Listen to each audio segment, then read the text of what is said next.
Welcome to the EdGate Powers Education podcast. I'm your host, Rich Portalange. You've seen me before. Today, we're going to be talking about crosswalking to contracts and how to close gap and win in Texas specifically. Joining me today are some very special guests from the Texas Education Alliance, a team of highly experienced education industry governmental relations consultants, sales and marketing experts, lobbyists, policy strategists, and industry partners working towards helping their partners win in Texas. So please welcome Mike Jackson, Managing Principal, Chad Cantella, the Chief Lobby Strategist, and Eric Knustrom, the Lead Education Attorney from Texas Education Alliance. Gentlemen, welcome to the podcast. Glad to be here. We're really glad to have you. Yeah, thank you. Thanks for having us.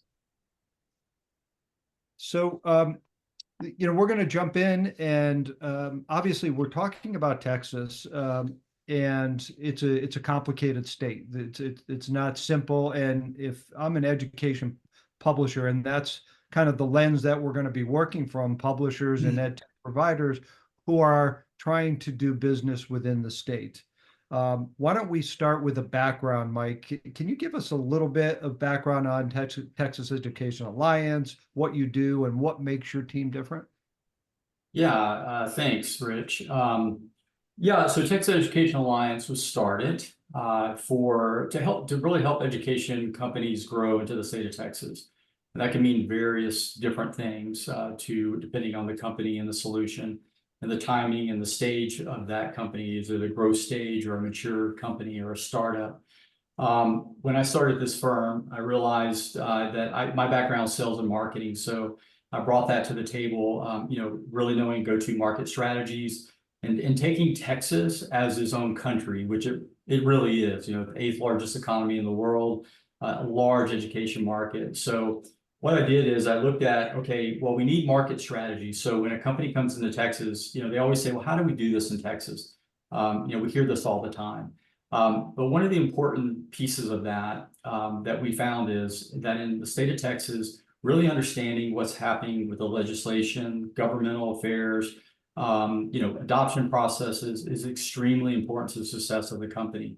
So Texas Education Alliance was formed by taking market strategy and sales and marketing, business development, and reaching out to the best education lobbyists and education attorneys in Austin, basically. So Chad is going to introduce himself, and Eric as well, but their background, they have their own firm, Texas Star Alliance.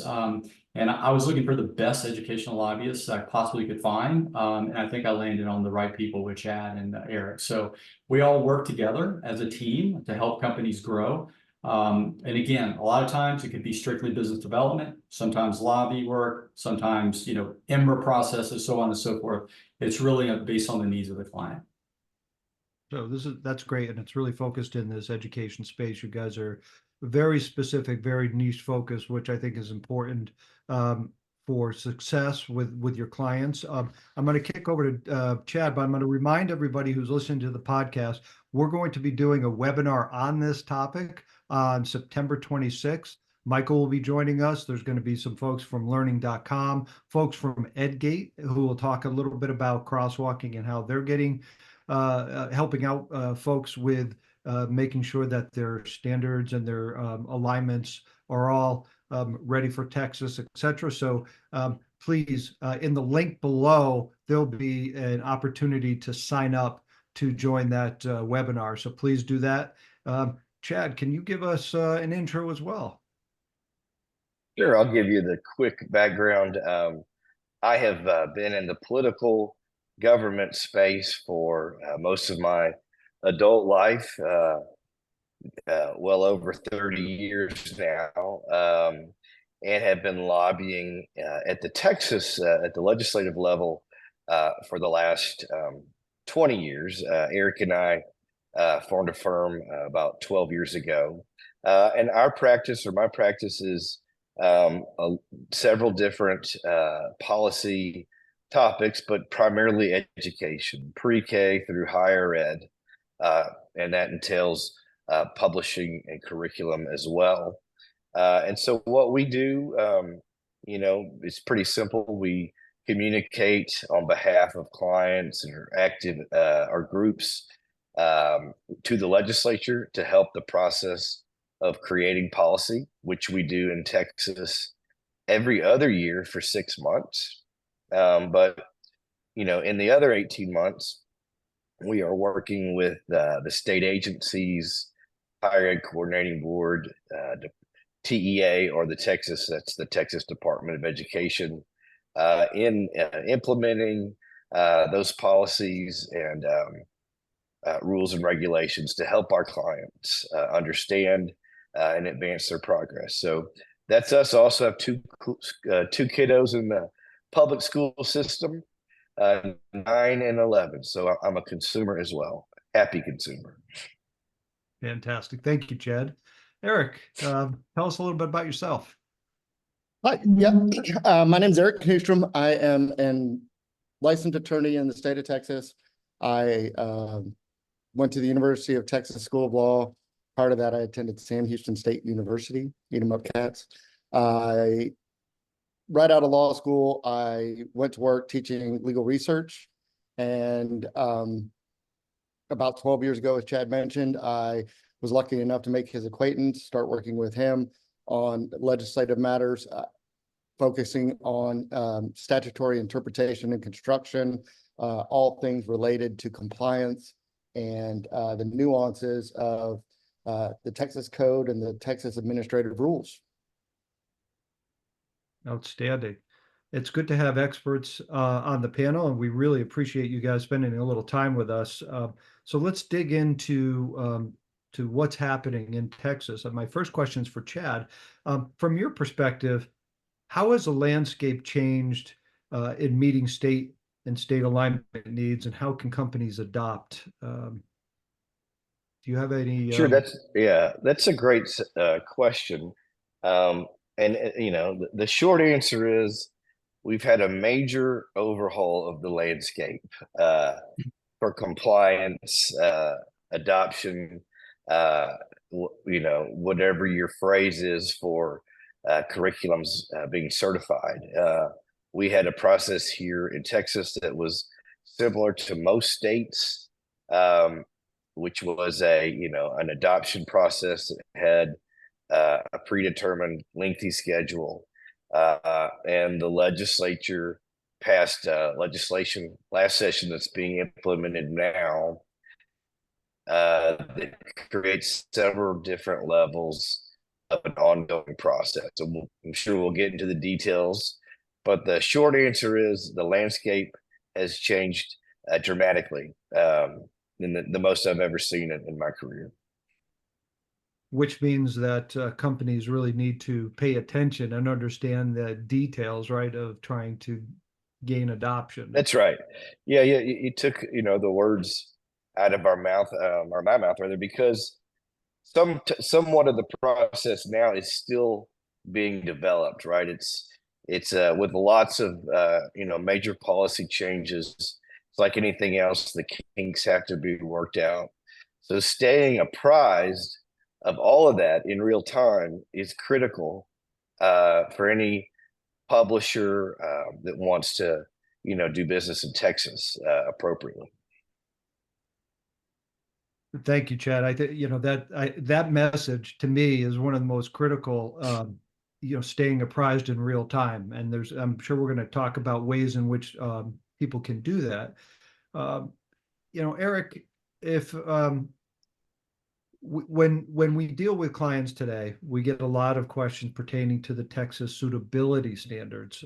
Can you give us an overview of what they are and how they are shaping the education content landscape there?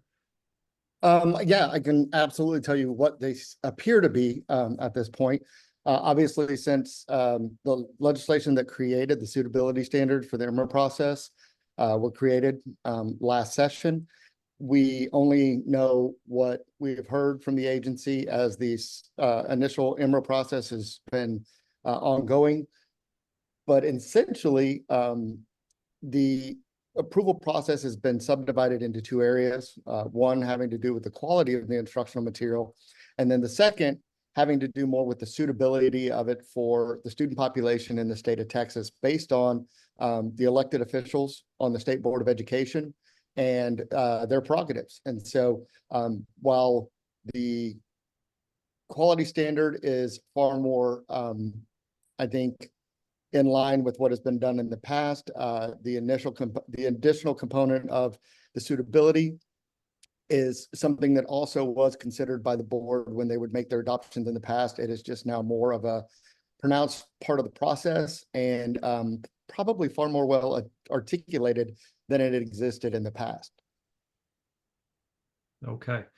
And are they the suitability standards, as you see them being formulated, standards that can or are similar to educational standards where they can be aligned and managed through a system like EdGate? So how do you see those kind of coming to fruition and people actually complying to them? As the process is being designed and explained to us now, those standards will have a rubric much like any rubric for any other instructional material. The difference is that instead of being based on the Texas Education Knowledge, Texas Essential Knowledge and Skills, which are articulated very precisely in language in the Texas Administrative Code, these are going to be articulated by these members based on what their subjective feelings are on the appropriateness of materials and grade level, with the guidance and suggestions that are provided in the process by TEA, because one of TEA's mandate is to support the SBOE and to provide such research and background as they need to make those evaluations. It's really a way for the State Board of Education to articulate a growing sentiment in the instructional material field that the parents need to be engaged in the process, that there needs to be full transparency and fidelity of implementation with the instructional materials. And to that end, we've been in this first round of IMRA been giving the suitability standards as they exist now. Obviously, the State Board of Education are elected statewide, and these officials have the ability under the statute as it was passed last session to revisit and address those suitability standards for each iteration of IMRA. So that kind of leads me into another question, Eric, and maybe, I don't know if Mike is best to answer it, but you're talking about IMRA, and that's something that, it's an acronym. People don't, if I'm new to this this arena, I might not know what that means. Can someone give me a background on IMRA and why that's important? Well, Michael? yeah, I can give you a background, but I think Eric's description of the backgrounds could be more in depth than mine. I can, before we jump into that though, Rich, I can say, everything that Eric just spoke of, and I may be jumping ahead here, but what we're finding is a lot of companies that are either doing business in Texas or are thinking about coming in and growing and expanding their market in Texas. This work is imperative to their success. A lot of times it'll come in and say, oh, we've hired salespeople and, we're focusing on the state of Texas, but this foundations that they need to get right with these processes and understanding the climate in Texas is imperative to their success.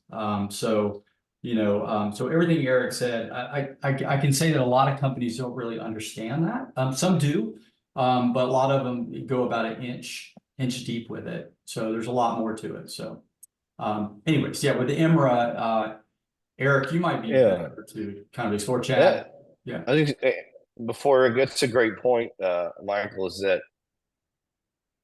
this is relatively new. And so we have seen groups come into the state, try to sell and not have any realization that they're not, qualified, to be sold as an adopted program, or know that process has changed. So, it's better to develop that foundation before you waste that time and energy. So, but wanted to add that before Eric broke it down. Well, I guess, to get a little more granular, Texas has had a few, I would say, seismic events in the recent history of instructional materials, dating back to when the textbook fund and the technology fund were combined to create the instructional material allotment. I think this last legislative session was the next tectonic shift, with House Bill 1605, which created basically the IMRA process as it stands.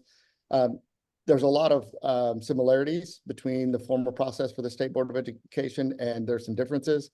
I think the State Board is still issuing proclamations, which are just calls for instructional materials that they believe are necessary for the state of Texas, whether it's because the material hasn't been updated in a certain amount of chronological time, or that there have been recent developments or a need for something to be revisited outside of a set schedule. Now, that's one of the big changes, is that prior to 1605, this SBOE published a schedule of its proclamations that would be going out as far as 10 years in advance.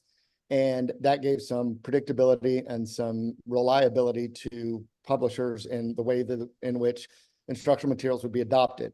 What 1605 does is grants the SBOE the flexibility to essentially call up whatever they want, or make a call, a proclamation for instructional materials as they see necessary and prudent, which gives a lot more power to the State Board of Education in consultation with TEA, and can lead to some, I would say, uncertainty within the publishing world. The reality of that situation is, though, that for those of us who work on a daily basis with the Education Association and with the State Board of Education, it's not a secret that they are open in discussing what their needs are, what their thoughts are on what they will be adopting next. And so it's simply that you have to stay more abreast of what the sentiment is in the state, what the needs of the state are, and what the State Board of Education is hearing from districts. Other than that, the fundamental process is the exact same, in that the proclamation is issued, publishers respond, and once the materials have been submitted for review, the State Board of Education, using TEA as an administrative arm, hires reviewers that are meet the set of qualifications, and then they get together in a room and essentially are locked there, kind of like sequestered jurors, until they have applied the rubric to the instructional materials and come out with both scores for the quality rubric, and then there's also a review that's done for the suitability rubric, and that's when the results get released, and the State Board of Education ultimately makes a vote to either adopt the materials on their list or to reject them. Okay, fantastic. And so you were talking a little bit about, and you kind of jumped into what I want to talk about next. So it was a good segue. You talked about 1605. We talk, within Texas, there's a lot of numbers that you can mention. But it could be 14, 16 or others. Can you give us a sense of why these are important in Texas, and how does someone go about following along on the progress of those initiatives? Yeah, absolutely. I think you could say that the last legislative session was monumental in the field of public education and instructional materials, solely because of House Bill 1605 itself alone, without any of the other bills that were passed that affected instructional materials.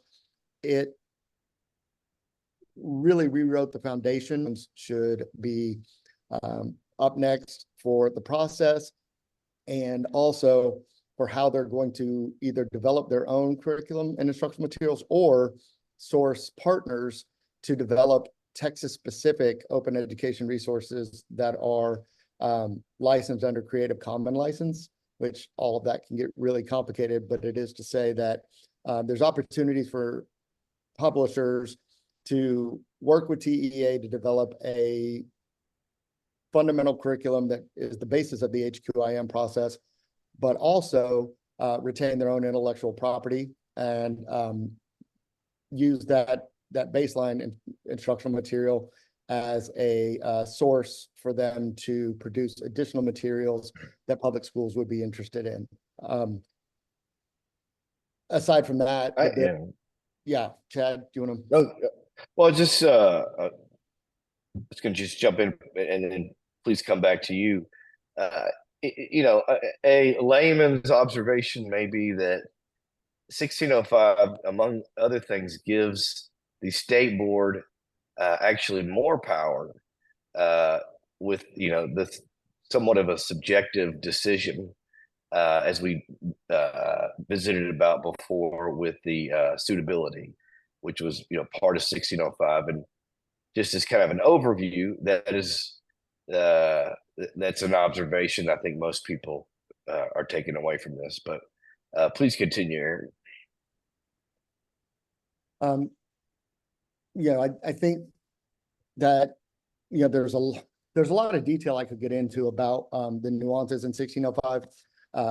I think there was a focus on the need for reliable, high quality tier 1 instructional materials that would help the state improve their performance on the end of course exams.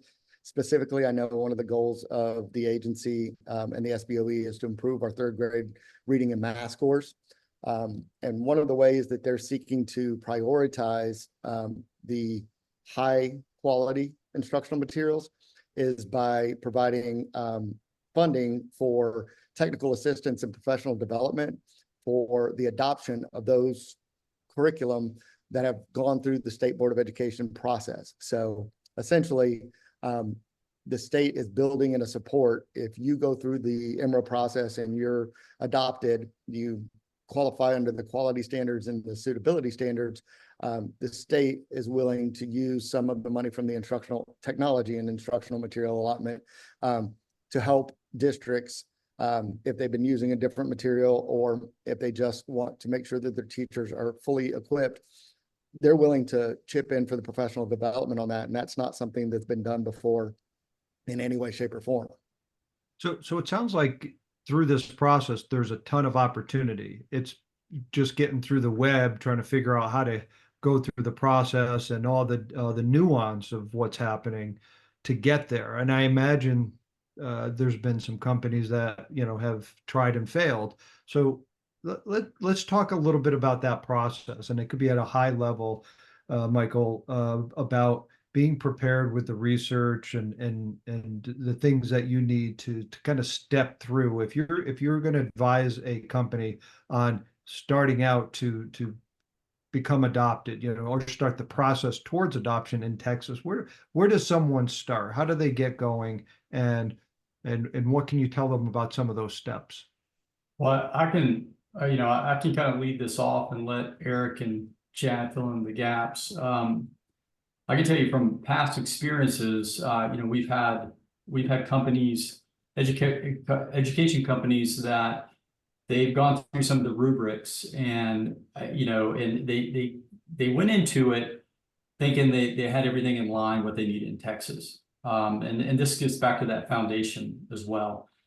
And what we found is they did not have a lot of the efficacy studies, research, some of the things that were very important to when you go through rubrics, and that did not allow them to get on that list. I'm just going to use it as a vague list at this point. So with that said, what we're saying is that when you come into the state of Texas, I hate to say you need to have your A game, but you really do need to have your A game. When you're talking this big of an education market for your company to grow.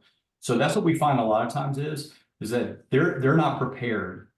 So having that preparation coming into Texas, looking at that long growth strategy, coming into Texas and saying, let's put the cart before the horse. It's not going to work that way. And that's what happens a lot of times. I think I've already alluded to that. But really being prepared, what do you need on research, efficacy, the rubrics, the suitability. Chad, Eric, I'll kind of. put that in your Well words. said, Michael. I was going to add on to what Rich said a second ago was, I would advise people to say, don't panic, right? Things have changed. They're still changing. Make sure you're doing what you need to do. But to your point, this does create a lot of new opportunity in our state to potentially get, one or more bites at the apple to get your product in the field. And so, as we get through this initial stages and people begin to understand, the cycle of updating curriculum, the number of opportunities to have it in the field, in a certified capacity, are more than they used to be. So this is a positive step for everybody involved. Well, Fantastic. yeah, you said that so much more positive than I did.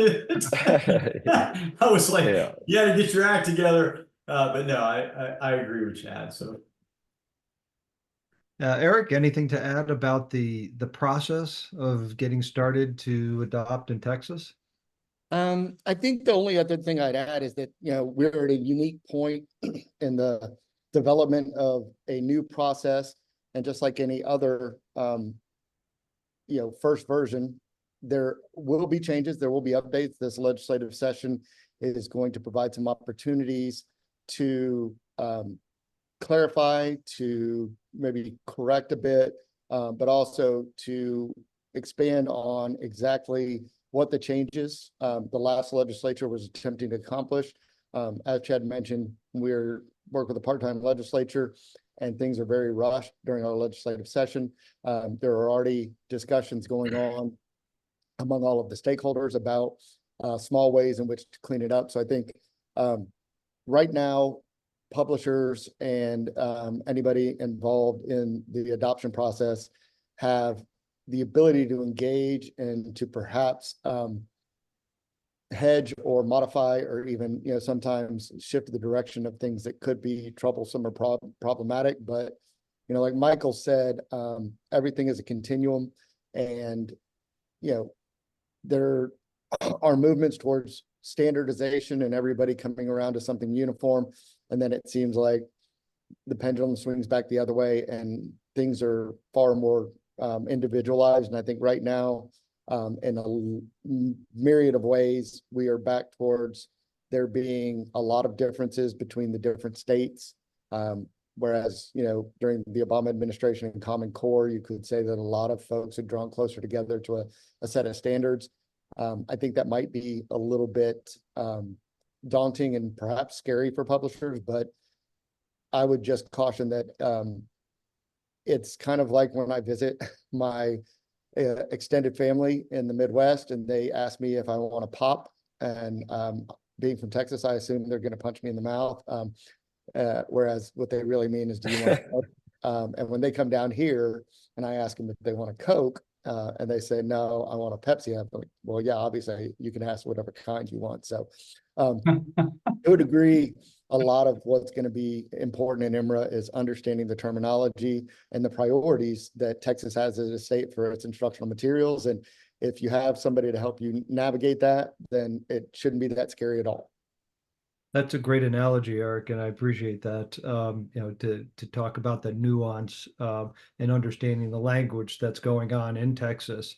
If I was going to ask you guys to put on your Nostradamus hats, to predict what's going to happen here a little bit from a timeline perspective. So here we are today.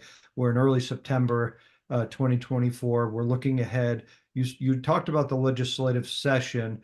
What can people expect from the upcoming session and the dates? Is there going to be some point in time where things solidify a little bit, where it's like, okay, if I get to this point, it's going to be a little bit easier, a little bit clearer, or is it going to remain a little bit unclear going into 2025? What's this look like over the next 6-8 months? Yeah. Rich, why don't I take the first stab? I'm going to have to conclude my interview here, but I know everyone else is going to stay on. And I'm delightful to have this chance. So thank you again. You know, the Nostradamus. I always tell folks that the session, right, is like a sporting event. Everybody thinks they know it's going to happen, have game plans, predictions, and then kickoff happens, right? And so something different usually takes over. That being said, I think this session, the attempt is going to be to uh, further refine the new processes of curriculum adoption, etc., and further refine a lot of the other education policies across the board that are new. We will be having some very high profile education debates around school choice this session, which certainly could suck all the oxygen out of the room. But for the most part, I think we will, at the end of the session in May, we will potentially have legislation that clarifies this process, that improves it and changes it. I would add, if you're a Texas business constituent or even supply Texas from outside of the state, the legislature does really want to hear from experts. So that is the time to make your thoughts heard, right? Is to get them into the discussion, because that's when the books are opened up, so to speak, and changes can be made. So if you had things you want to add, I would recommend you make the proper committees know of your thoughts. So yeah. Okay. Thank you very much for joining us. I know you gotta slide out, so we'll jump over to Eric, but we appreciate you participating, Chad. Thanks, Chad. Thank you all very much. Bye, Chad. I would just add that along the lines of key indicators to look for. There's a couple of important dates that are coming up. Obviously, the November election will be a turning point one way or the other, not just at the federal level, but at the state because of the down ballot impacts. There's unprecedented amounts of turnovers and incumbents in the state of Texas this election cycle, and that was partially because several incumbents in the Republican Party lost their primaries and won't be on the ballot this fall. And so I think the first sign will be how things go in November. And the second big indicator will be early on in session. The House of Representatives will have to re-elect a speaker. The two-term incumbent speaker is Dave Phelan from the Beaumont area. If he is to retain the speakership, that would send a signal towards continuity, the likelihood that his chairs would remain the committee chairs that are in charge in the coming session. And that means that Chairman Brad Buckley would remain in charge of Public Education Committee. And the likelihood is, since 1605 was his bill, and a lot of these reforms were compromises that he was able to make with his own party and with the Democratic Party, that for the major portions of the instructional material policy, the course would remain the same.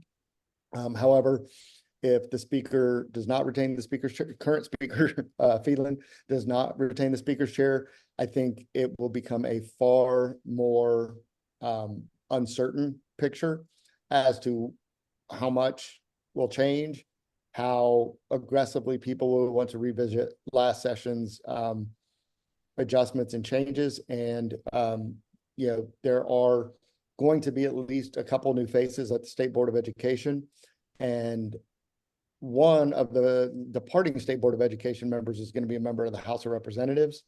And so that crossover and having that level of connection is something that hasn't happened for those two bodies in quite a while. And as the State Board of Education member who's heading to the House as a Democrat, I think it could lead to some fireworks in this upcoming legislative session. But we will know much more in mid-December. and even more than that, the second week of January. Okay. And, That's Rich, go ahead. oh, sorry. Eric, Eric knows so much about, what's going on at the political level, I guess you might say, and what we find too is that information, and why that's important for companies is a lot of times they don't understand the importance of how that impacts their solutions in the state of Texas. So being in front of that and having that intelligence really helps you to make some decisions, strategic decisions in Texas. So, what Eric was talking about, if these kind of changes happen, it's not just like, oh, there's a new person running the show. There's a lot involved from that. So, you have to understand, okay, what does that mean moving forward? And how does that change our direction for the following year and subsequent years from there? So. No, that's a vibe I was picking up on, Mike, and so I was going to tell the audience, if you're listening, then obviously the November elections are critically important.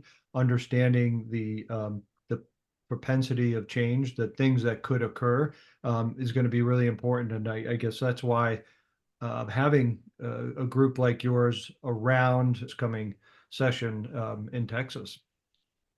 Absolutely. Yeah. So let's talk about that, because all right, I'm again the lens of a EdTech provider, and I know how EdGate looks at that. We try to be up to date on everything that's happening within a state as best as we can within the world of standards. So as the new standards are released, we have experts who are going out there and cultivating those and updating them and adding metadata and doing different things to make sure that they're as prepared as possible. It sounds like what you're doing is somewhat similar. You're really preparing yourself for what's to come. You have your eye on the ball and understand the points at which things can change. How do you guide somebody through that process? If I'm thinking to myself, hey, maybe I'll call these guys up. What would I expect? What do you guys do for clients as they approach this market? Well, I'd say, I'll start it off, and Eric, you can, finish up on your side. But, the first thing we need to understand is what they're trying to accomplish in Texas and where they are. So that's a little bit of an analysis of, the way they're doing business in Texas, what their experience is with some of the things we talked about before with the IMRA process and, legislation, and really what their objectives are in Texas, how they want to grow. And that takes analysis on the front end to identify that. And then from there, so we look at a couple of things. First of all, we look at what their sales and marketing initiatives are and what they've been doing so far to date, what's working, what's not, the competitive environment. So we do a kind of a deep dive on the analysis side of that, so that way we can make recommendations. Because a lot of times they may have everything in order, right? So, but what they may be missing is the part that we've been talking about a lot about today is, the lobby side, the government affairs side.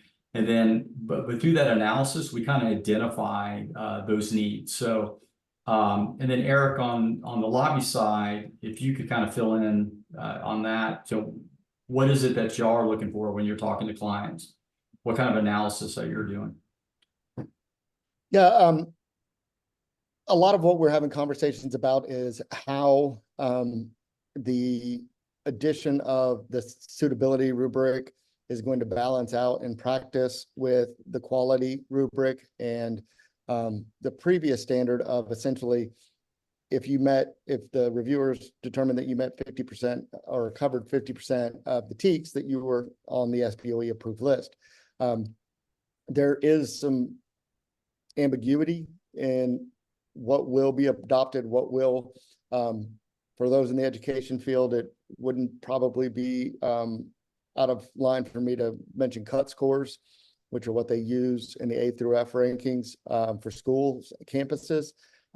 There is no established cut score currently by the SBOE for what qualifies under the suitability or the quality, or they have stated it, but we have not seen it in practice.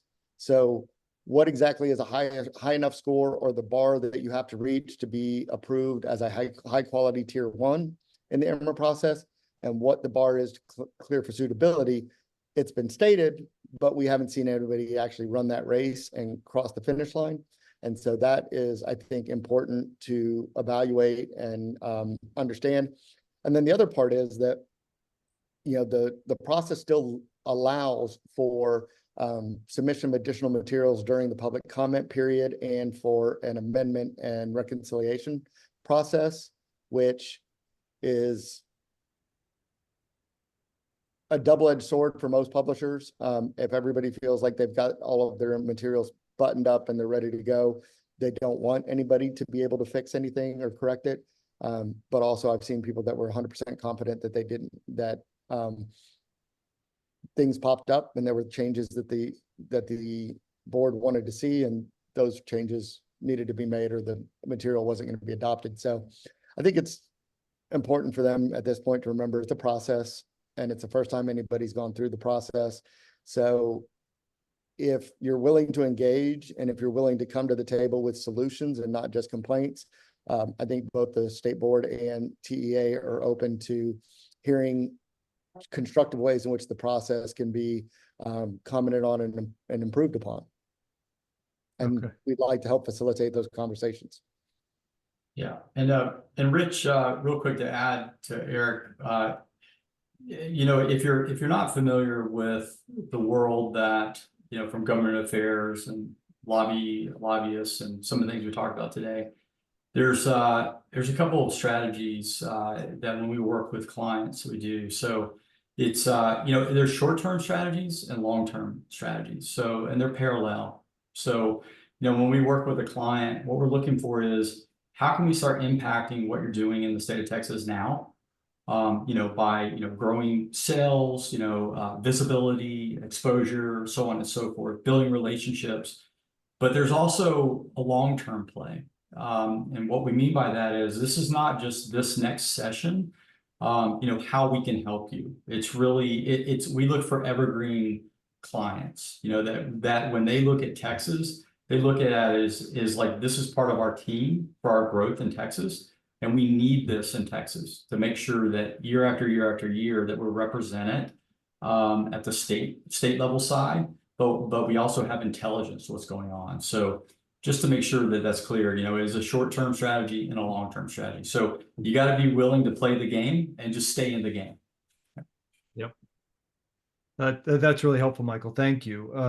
I know for the podcast that's coming up, we're putting together some resources for people. One is a kind of a consolidated guidebook on adoption in Texas. The other is a checklist. So those things will be available if you sign up for the upcoming webinar, which is September 26th. And we're hoping that a lot of people do sign up. They're going to get more information. And again, we're bringing in also clients, people from the other side of the fence. Learning.com is going to join us, and they're going to give some information on their perspective on Texas and adoption, et cetera. As we close out the session today, any last words or thoughts that you would want to leave people with, Michael and Eric, on what's happening in Texas and what the next best step should be? Well, I mean, I know this sounds shallow, but if you throwing a cowboy hat on and some cowboy boots isn't going to hurt you coming into Texas. So, all right. You don't have to root for the Cowboys or the Texans or one of the college teams, but it wouldn't hurt if you did. But my suggestion, honestly, would be there's a few really good resources for getting broad strokes on what's going on at the legislature, like the Texas Tribune. Their reporting, especially on the education side, is very good. So is the Dallas Morning News. But TEA's website has a plethora, as a big fan of the Three Amigos, of different listservs that you can sign up for that will update you on things like the To the Administrator address and the rules changes that they're considering. And while those can be harder to read than tax code sometimes. Subscribing to those just so you can get a general sense of what parts of statutory implementation they're working on or what areas they're discussing when it comes to instructional materials is a good way to feel like you are either really confident with where you are and things are going, or potentially that there's some things that you're going to need help with. And if there's things there that you don't know about, then it might be time to reach out. Okay, thank you. And I'll have our editors put the TEA link to those different listservs down in the comments below, so people can find it. That's a great suggestion. Thank you, Michael. Yeah, no, and to wrap it up too, I was about the cowboy hat, but yeah, I mean, coming into Texas, I said at the beginning of the call, but you really, we find is that companies that come in, I see this all the time, they come in and say, yeah, we're going to go and dominate Texas. Because it's such a big market, but, my suggestion is don't come into Texas and say, look, we've got the best thing. Come into Texas and be part of Texas, and really understand the market and treat it like it's its own country, because it really is. I know I'm a proud Texan, but it really is a completely different market, and you really need to understand that to be successful. Well, that's super helpful. Thank you. And I think it's a quality thought for people to really look at this and take it seriously. There's a lot of nuance, a lot of uniqueness to the Texas marketplace, and you can't just half-ass it. You have to go in there and really work hard to understand it, and like you said, as much as you can, be a Texan and think like a Texan, and maybe you'll have some opportunity to get in the door there. Eric, any last thoughts before we close it out? No, I just appreciate the opportunity to speak with you. When I go to happy hours and start talking about instructional material adoption, my wife blames me for us not getting invited to stuff. So this was refreshing. I would imagine. Well, gentlemen, thank you very much for your time today, and we look forward to further opportunity to speak with you. And enjoy the rest of your Wednesday. Awesome. Thank you. Thanks, Rich. Nice to hear it. Appreciate it.